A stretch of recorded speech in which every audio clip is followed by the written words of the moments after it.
Salut à tous, c'est JB et aujourd'hui on va tester le nouveau MacBook.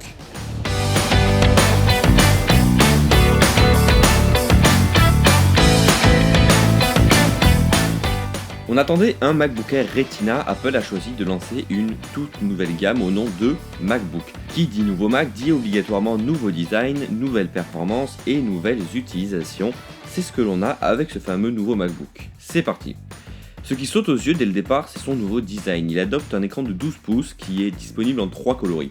Argent, or et gris sidéral, qui est d'ailleurs le modèle testé ici. Il est donc très fin. On pensait que le MacBook Air actuel serait la limite, mais non. Apple a réussi à faire quelque chose d'encore plus fin. Il mesure à peine 1,3 cm à son point le plus haut. À titre informatif, le MacBook Air actuel fait 1,7 cm. Et comparé à un modèle 11 pouces, ce n'est pas si petit que ça. Par contre, c'est bien plus fin. Pour arriver à ce stade, Apple a dû faire des concessions. C'est-à-dire qu'il n'y a plus qu'un seul port connecteur, un USB de type C. Oui, un seul. C'est d'ailleurs avec lui que vous chargerez votre Mac, échangerez des données et que de la vidéo sortira.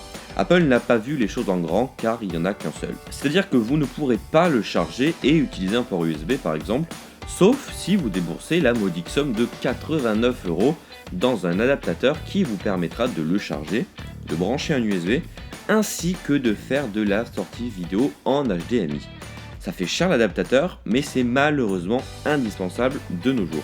Apple, pour pallier ce manque cruel de ports, vante la pléiade de services sans fil qu'il possède comme le Bluetooth, AirPlay, le Wi-Fi, AirDrop et j'en passe.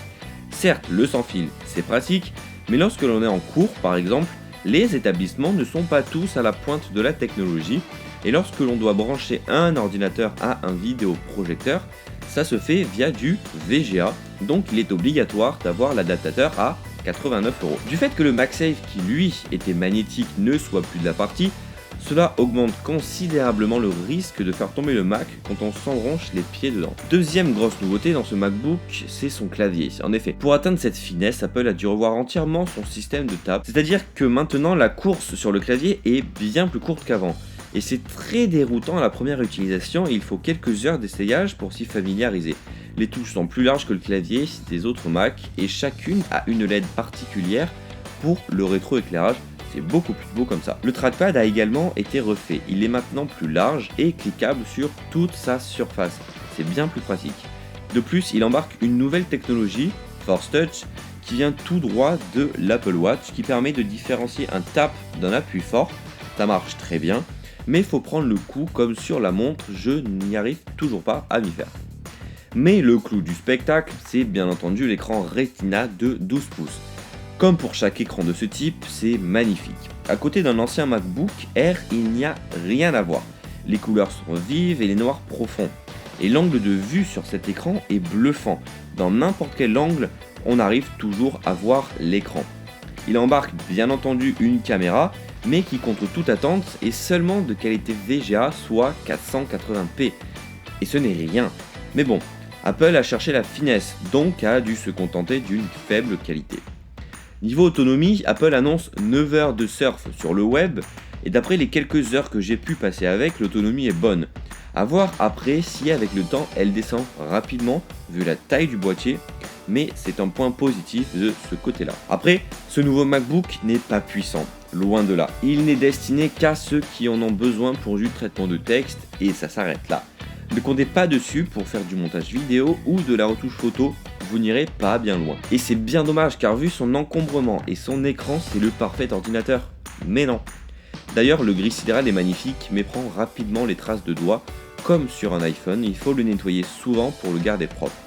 Au final, c'est un très bel ordinateur, fin, léger, élégant, mais c'est tout. Il n'est dédié qu'à des tâches simples comme le surf ou le traitement de texte. Et au vu de son prix qui commence à 1449€, auquel il faut au minimum rajouter 89€ l'adaptateur, si ce n'est plus si vous avez besoin de VGA et d'HDMI, ce Mac est bien trop cher pour ce qu'il est et ce qu'il apporte.